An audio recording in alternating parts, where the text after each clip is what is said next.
à tous et bienvenue dans ce nouveau podcast de Femmes à part, podcast dans lequel aujourd'hui, comme promis, nous allons parler du fait d'exercer sa volonté.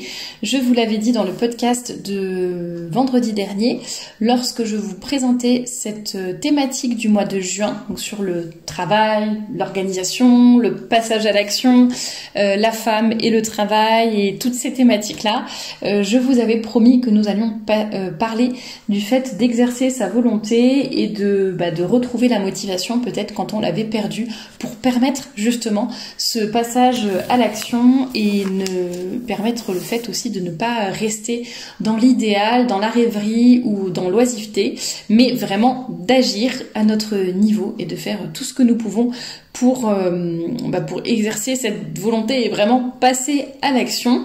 Juste avant de commencer, je vous rappelle que vous pouvez nous écouter sur Spotify, si c'est plus facile pour vous. Ça fait quelques mois maintenant que les podcasts de Femmes à part sont disponibles sur cette nouvelle plateforme.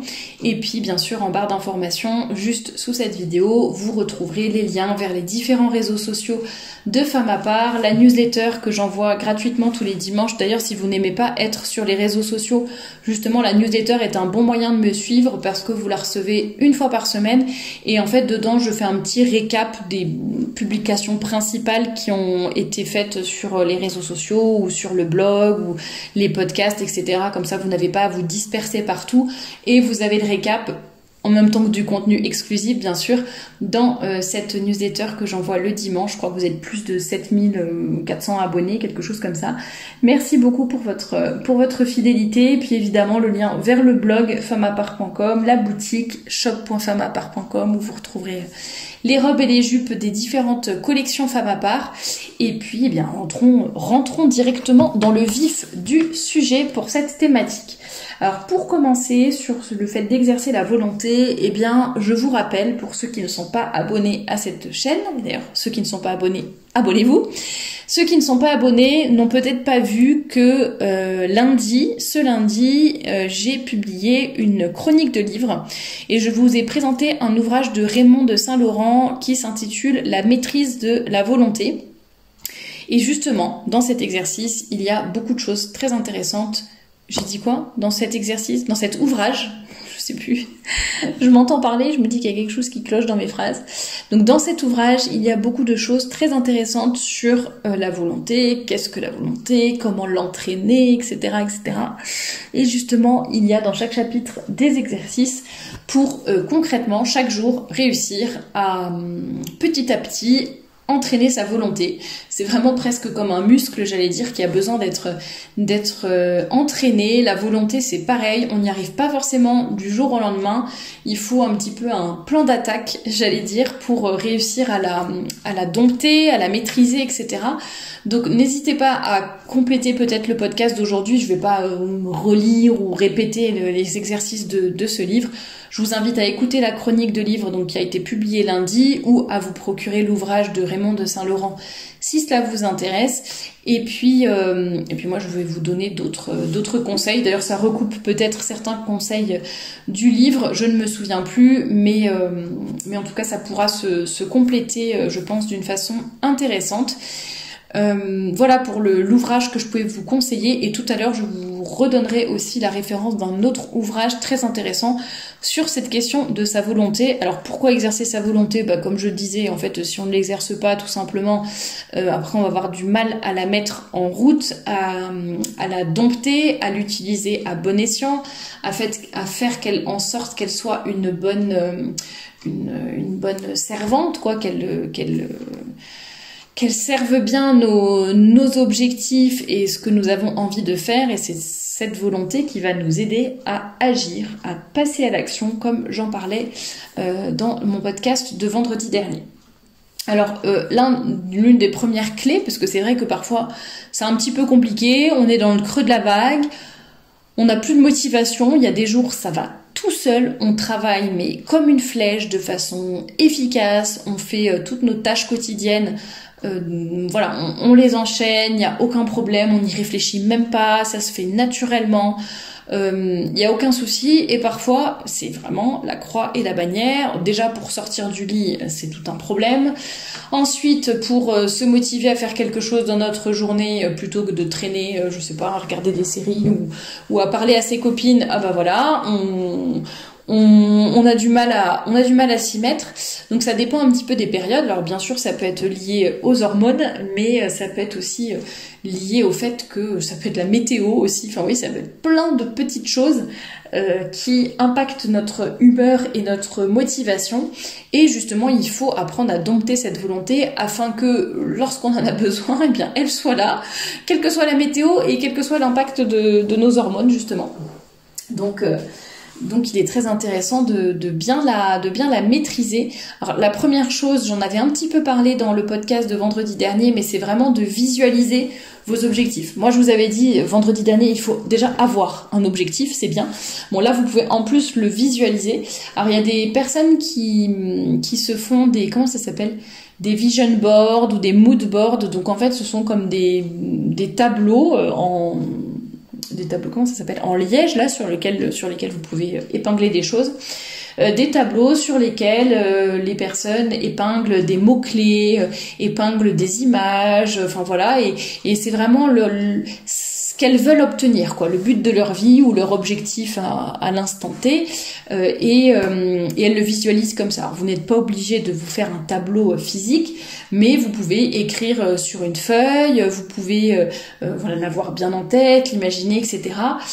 Pour que ça vous motive en fait, et repenser aussi à ce que ça va procurer dans votre vie. Si j'obtiens telle chose, si j'accomplis mon objectif, ça va me permettre, j'en sais rien, d'être plus à l'aise financièrement, ça va me permettre d'avoir une meilleure santé, ça va me permettre de me faire de nouveaux amis, enfin voilà, ça dépend après quel est votre objectif, mais voilà, ça vous donne un peu des clés, et puis vous pouvez aussi vous choisir des objectifs intermédiaires, un peu des étapes pour y arriver, afin de ne pas être découragé. Si c'est vraiment un objectif que vous avez qui est sur le long terme, eh bien pourquoi pas prendre des objectifs de mi-étape, de mi-parcours, pour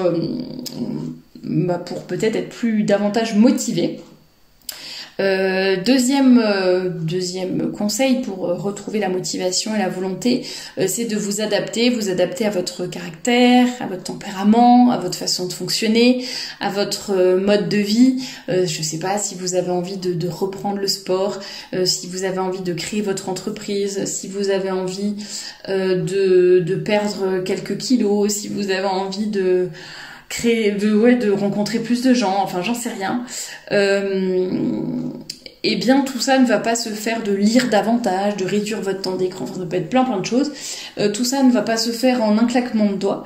Et surtout, vous n'allez pas tenir sur la longue distance, j'allais dire, si vous ne vous adaptez pas à votre tempérament, à votre façon de fonctionner. Si vous vous dites allez, je reprends le sport, mais qu'en fait vous vous forcez à faire 3 heures de sport par jour, le soir, au moment où vous êtes le plus fatigué, ou c'est le moment où vous avez envie de rien faire, etc. Ça va être tellement difficile et tellement peu adapté par rapport à votre rythme, à votre routine, etc., que finalement vous allez vite abandonner. Ou alors si vous décidez de vous remettre ou de vous mettre au sport, mais vous choisissez n'importe quoi, le badminton, chose qui va vous faire mal, qui en fait n'est pas adaptée par rapport à votre corps, qui va pas vous motiver, vous n'aimez pas ça, c'est sûr que ça va être difficile de persévérer. Donc autant choisir par exemple d'aller faire un sport qui vous plaît vraiment le matin, par exemple, si vous savez que le soir vous allez vous trouver des excuses ou être trop fatigué. Voilà, faire vraiment à des moments qui vont... faut vraiment s'adapter pour pouvoir tenir sur la longue durée, et ça va faciliter votre persévérance aussi. Essayez aussi de vous engager publiquement, que ce soit, enfin quand je dis publiquement, c'est pas aller sur la place de votre village et crier dans un mégaphone, mais ça peut être dire à une amie, bah voilà, mon objectif c'est ça, j'aimerais bien réussir à faire telle chose, etc. Comme ça déjà la personne pourra vous encourager, bien sûr, et puis ça vous mettra comme une petite, peut-être pas, le mot pression est peut-être un peu fort, mais mine de rien, vous dites, j'ai des comptes à rendre là. J'ai dit à telle personne que je ferais ça. Bon allez, c'était pas juste dans le secret de mon cœur entre moi et moi-même.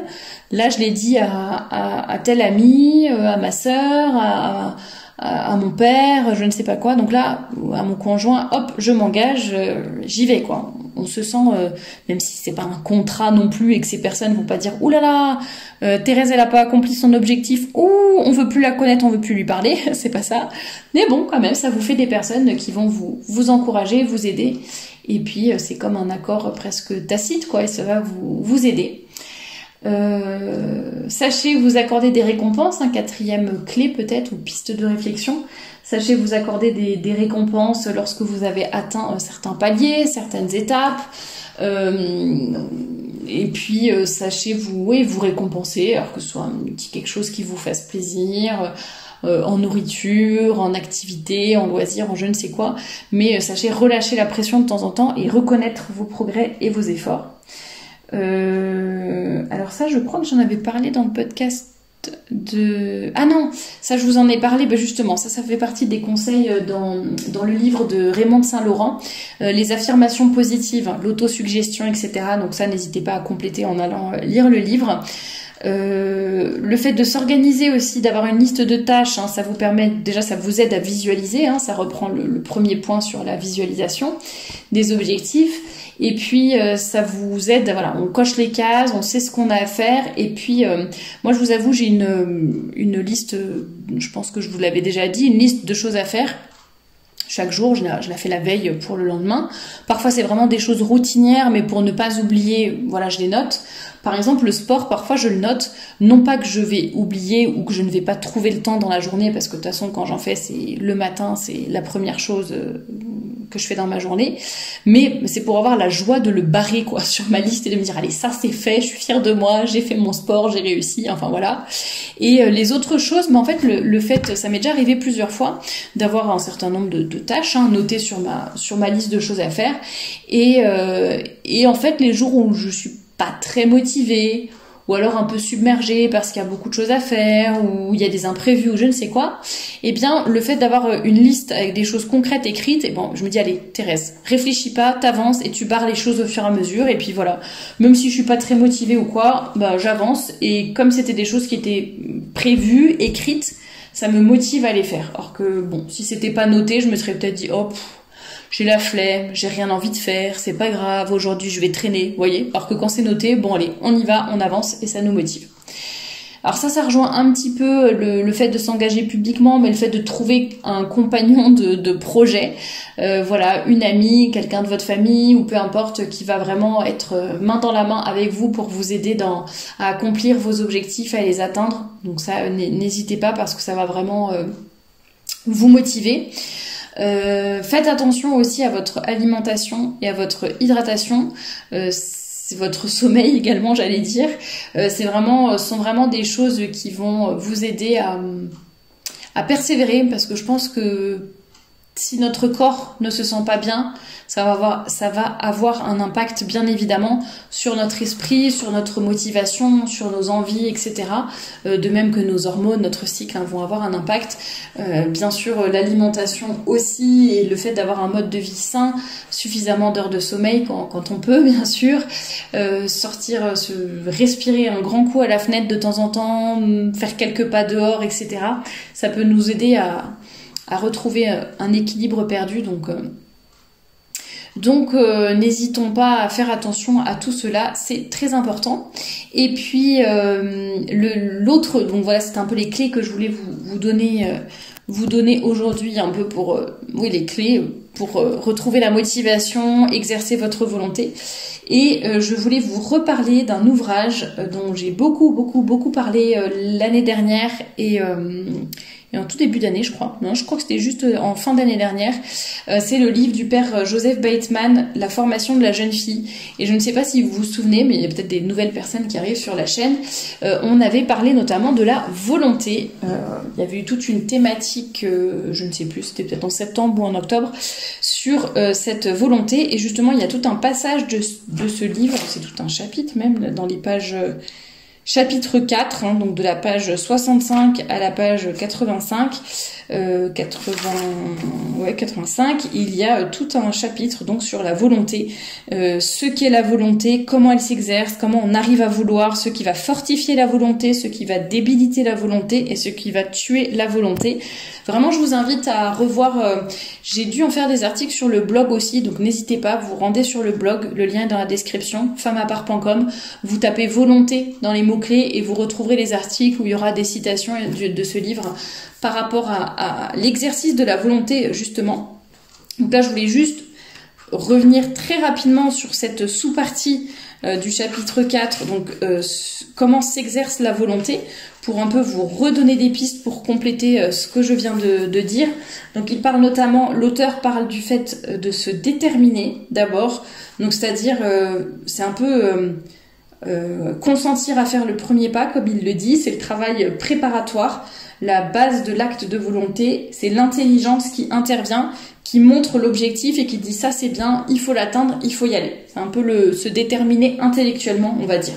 Et ensuite, il parle d'exécuter, donc c'est faire le premier pas. C'est le premier pas, c'est celui qui coûte, c'est se jeter à l'eau bravement, c'est démarrer. Il y a là une force intense, un élan, etc. Ne pas tergiverser, on y va.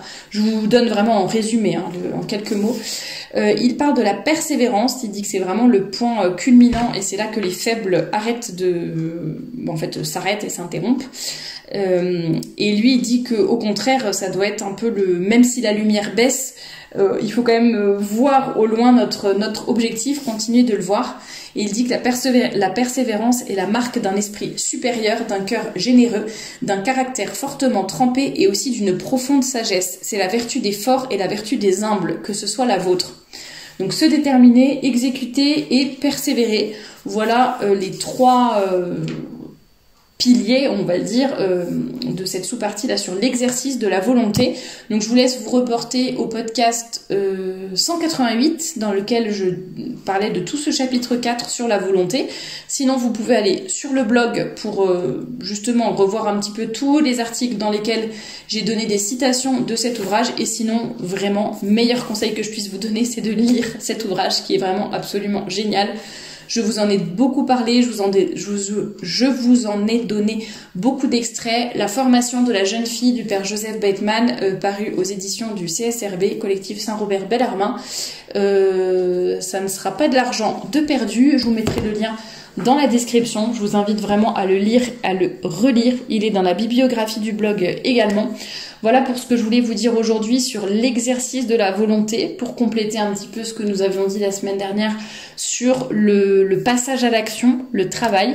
Et puis la semaine prochaine, nous allons parler un peu plus de l'organisation dans le travail en général. Et n'hésitez pas d'ailleurs à me poser vos questions. J'enregistrerai une FAQ sur cette thématique du travail, de la volonté, etc. Je l'enregistrerai pour qu'elle soit publiée normalement à la fin du mois de juin. Donc si vous avez des questions pour la thématique, n'hésitez pas à me les poser en commentaire ou alors par mail, et vous précisez bien question pour la FAQ et hop, vous me dites quelle est votre question ou le sujet que vous aimeriez bien que j'aborde. Et s'il y a suffisamment de questions, eh bien j'enregistrerai cette foire aux questions pour la fin du mois de juin. Merci de m'avoir écouté jusque-là et à très bientôt pour un nouveau podcast.